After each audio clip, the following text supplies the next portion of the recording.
You know more about service desk procedures than 90% of people who will apply for a job as a service desk agent.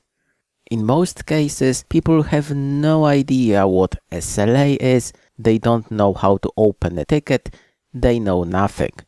You know a lot. In this chapter, we will talk a little more about procedures. It is going to be a really short ITIL course. Do I know this already? We have a lot of procedures in place. Can you name service value chain options, VC?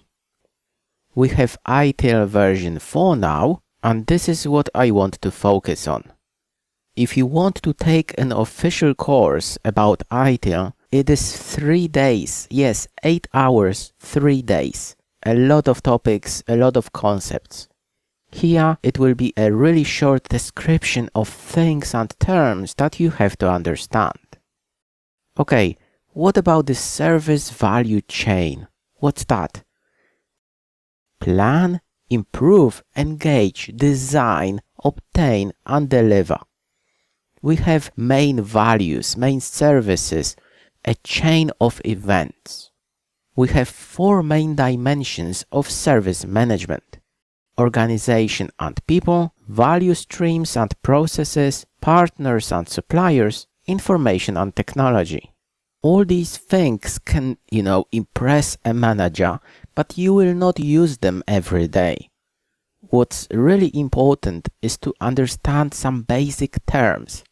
A lot of people, when you get a job, will assume that you know what SLA is. So let's go through some basic points and terms that are used every day when you find a job as a service desk agent.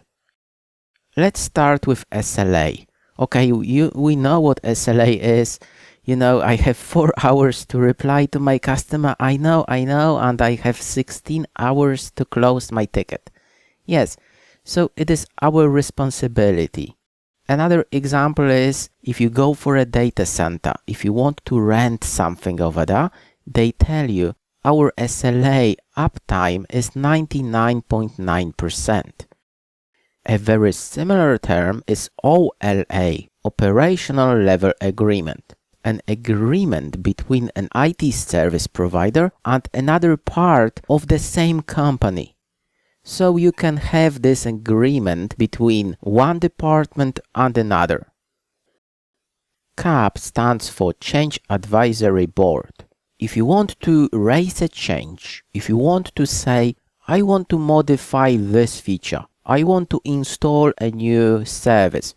For example, you say, I want to deploy a cloud solution for our antivirus. It's a big project, it's a big change. You need someone to approve it. If you want to fix something, do you remember our ticket about Microsoft Word? Yeah, just someone has no idea how to open a document and to protect it using a password. It's not a big deal. Someone has no idea how to enable BitLocker. It's not a problem. If you want to deploy a cloud solution and install an antivirus application on 500 devices, you need someone to approve it. You will go to a Change Advisory Board. You will go to CAB. In most cases, you will submit a special document and then you will be asked to join a special call. You will have a conference call and you will present your change. You will tell everybody, okay guys, this is what I'm going to do. You will have technical guys and you will have managers. You have to explain everything in a way that they understand what you want to achieve. You have to have a backup plan. You have to show what you will do if something goes wrong. You have to show how you will measure everything. You will have a template, so you don't have to worry about it. You will have to fill in a document with several fields. It's a pretty advanced process, so in most cases it is not going to be something that anyone asks you to do as your first task. In many places, a service desk agent will not even raise a change. Sometimes it is something that will be done by a different department, second line, and so on. Sometimes you will find one more term, ECAB, emergency cab. You can picture a situation that you work for a data center, and then someone realizes, oh, there is a bug in our firewall. Cisco has just announced that there is a really big problem with our firewall. We do have a fix for it, but we have to reboot our firewall. Is it a change? Yes, it is. You have to update your firmware. In most cases, a CAB meeting is, let's say, once a week, once a month. You can't wait 7 days. You have to make it happen within hours. You can go for an emergency CAB.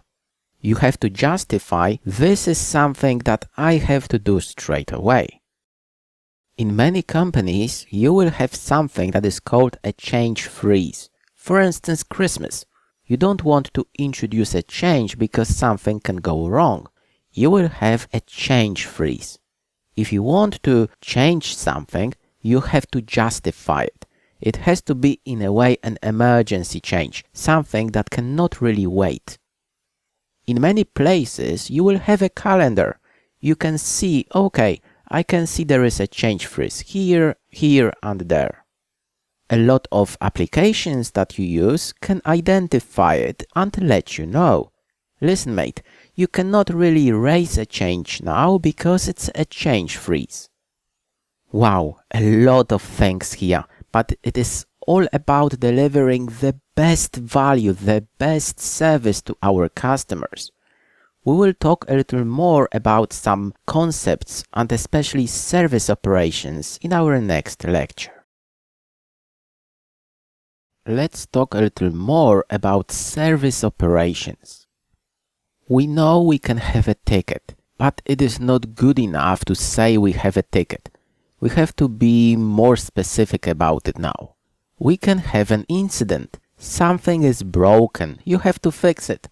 Someone goes, you know what? I can't print. I cannot connect to the internet. I can't log in, and so on. You can have a problem as well. You can imagine that you receive 15 calls saying, I can't access an Exchange server. I can't download my emails. It is not just an incident. It is a problem, something that we have to raise and fix. It is something that in a way affects a lot of users. Finally, we have a service request. We want to change something. You know that sometimes you cannot finish a task. We've seen it already. Do you remember a couple of tasks that we've finished so far? BitLocker? There was no TPM module. We had to ask someone to enable a special policy. You can escalate it. Well, I don't know how to do it, so can you help me, please? Unfortunately, sometimes someone can escalate a case because you were not good enough to sort it out. You have to bear it in mind that if you fail to deliver the best service, someone can escalate it to your leader, to your manager. In most cases, when someone opens a ticket, he has a way to escalate it. So if he is not happy with your support, believe me, he can do it behind your back. You will not even know that this has just happened. You will learn about it from your manager in a few days. He will ask you for a short meeting and explain you what went wrong. In a good company, this is like an exercise. Sometimes an escalation is good because you can learn from it. Sometimes it is just someone who was upset and that's it. There is nothing you can do about it. This is why you will have a manager, someone who will help you understand what the problem was and how to address it. Your job is not only around incidents, problems and requests. Your job is to make your service better. Something that is called Continual Service Improvement, CSI. You have to analyze, review and make recommendations to improve your services. If you spot a problem, If you notice that something can be improved, let everybody know. Let your manager know. Let a senior guy know. It is your job to make your service better.